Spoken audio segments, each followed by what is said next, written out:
Hey yo yo yo, salut les turfeuses, salut les turfeurs, bienvenue pour un nouveau pronostic de Benoît Requin. Ok, place au pronostic du quintet du samedi 18 mars, direction Saint-Cloud pour le prix Teddy. Plat 1400 mètres, 14 partants car le 10 et le 16 sont non partants. Réunion 1, course 4, indice de confiance 1 sur 5. Cette vidéo, je la tourne avant l'arrivée du quintet de ce vendredi, je reviendrai dessus demain. Ok, c'est parti, on commence le pronostic et on commence avec le numéro 1, Amedras. Et on écoute l'entraîneur Christophe Escuder. Amedras est resté très bien depuis sa dernière sortie, il est monté en condition et va adorer les 1400 mètres de Saint-Cloud. Il reste compétitif à cette valeur, une piste très souple peut l'aider, on est obligé de le garder dans un quintet. Moi ce numéro 1, c'est tout simplement mon préféré, je l'ai installé en tête, c'est le numéro 1, Okiniri. On enchaîne avec le numéro 2, Shining Océan, et on écoute Hans Albert Blum. Shining Océan est en bonne forme, hein. Si toutes ses dernières sorties ont eu lieu sur PSF, il est aussi performant en terrain souple sur le gazon. Je suis confiant. Moi ce numéro 2, je l'ai gardé, mais plutôt en bout de combinaison. Ce numéro 2, Dokei. On passe au numéro 3, Lev, et on écoute Joachim Brandt. Lev va vraiment bien. Il peut bien courir d'emblée, hein, d'autant qu'il a déjà montré qu'il était performant sur sa fraîcheur. Il aime bien le terrain souple, n'est pas compliqué, et le raccourcissement de la distance va l'aider. Moi, ce numéro 3 me plaît beaucoup, je l'ai gardé assez haut, en quatrième position. Ce numéro 3, Yomi. On passe au numéro 4, Passalito, et on écoute Madame Sandrine Cavilla. Passalito nous fait bien plaisir, hein, depuis qu'il est à l'écurie. Il est resté bien, évolue sur sa distance, fait bien 5 clous et c'est un cheval facile. En outre, il est dur et s'adapte à tous les terrains et surfaces. Gagner va peut-être être un peu compliqué avec sa situation au poids qui s'est dégradée, mais il peut être compétitif pour les places. Ah, moi ce numéro 4 c'est un regret, c'est mon deuxième cheval de complément en cas de non partant. Attention, possible cassage en vue, hein, ce quintet est ouvert. Ce numéro 4, Idomenoko Kai. On passe au numéro 5, Memory Dream, et on écoute Gavin Hernan. Memory Dream a déjà gagné sur le parcours qui nous intéresse et s'est montré compétitif en valeur 40 l'automne dernier. Je pense qu'il faut un peu effacer sa dernière sortie à l'automne car il était un peu fatigué à l'époque. Alors pour cette rentrée, il n'est pas à 100% et va monter là-dessus. Cela dit, il peut être compétitif d'entrée de jeu.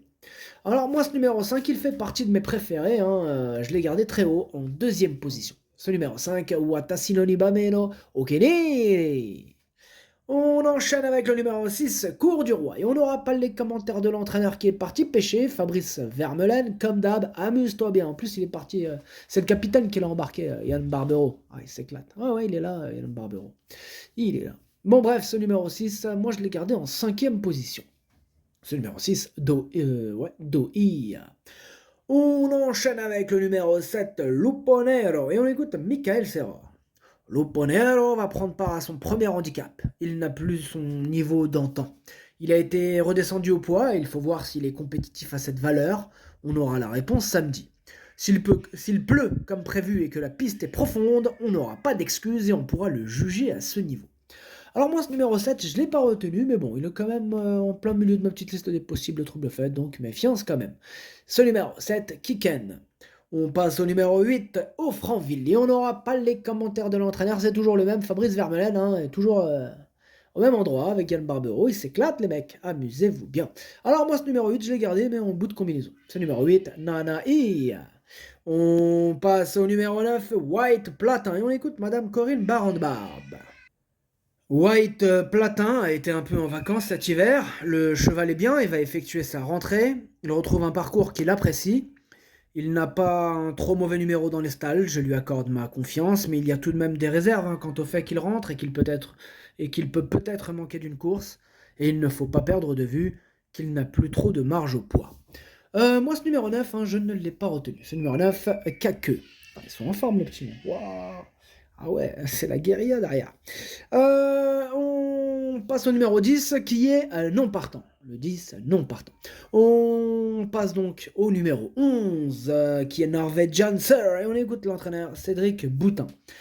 Norwegian Sir s'est retrouvé beaucoup trop loin durant le parcours dernièrement. Comme cette fois il court sur 1400 mètres, on va lui mettre des peaux de mouton. J'espère que cela sera une bonne idée. On a essayé le matin et cela semble aller, mais il est assez réveillé avec. Il est très bien et n'est pas trop mal placé dans les stalles, le terrain sera pour l'avantager. Moi, ce numéro 11 me plaît beaucoup, hein, je l'ai gardé très haut, en troisième position. Ce numéro 11, Daisani. On enchaîne avec le numéro 12, Tarida, et on écoute Mathieu Boutin. Tarida est bien et a bien travaillé en vue de cette course. À Cagnes, malheureusement, elle n'a pu avoir son terrain. Elle a besoin de terrain très souple pour fournir sa valeur. Eh bien, moi, ce numéro 12, je ne l'ai pas retenu, mais bon, après, question de feeling, hein, pour intéresser les amateurs de champ réduit, coup de folie, question de feeling. Ce numéro 12, Kiken. On passe au numéro 13, Mr. Goodnight, et on écoute Édouard Montfort. Monsieur Goodnight s'est révélé sur les courtes distances cet hiver à Cannes-sur-Mer. Il est sur la montante, en très belle forme et va dans tous les terrains. En valeur 36,5, il n'a pas de marge mais est compétitif. Sachez que c'est mieux qu'il soit un peu attentiste.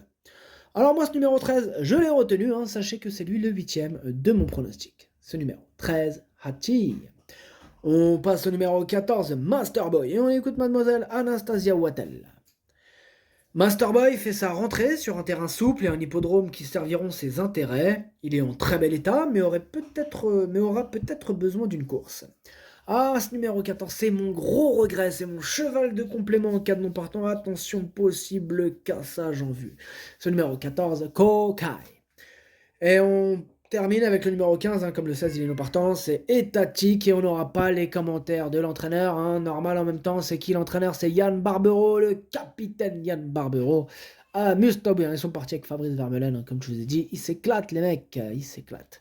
Alors ce numéro 15, c'est lui le... D'ailleurs, bah tiens, comme la dernière fois là, c'est lui aussi le chef et le capitaine de ma petite liste des possibles casseurs de tickets repérés. Attention, quand Barbero capitaine, en plus son cheval il est aussi capitaine, deux capitaines dans le même quintet, ça peut faire mal. Attention à ce numéro 15. Oh là là, attention. Ah ouais, ça... Attention à ce 15. Il est ouvert, hein, comme ce quintet, hein. Franchement, il n'est pas simple. Il est pas simple. Ce numéro 15, Kiken. Le pronostic, ça donne As, 5, 11, 3, 6, 2, 8. Merci d'avoir suivi cette vidéo. N'hésitez pas à mettre un pouce bleu si la vidéo vous a plu.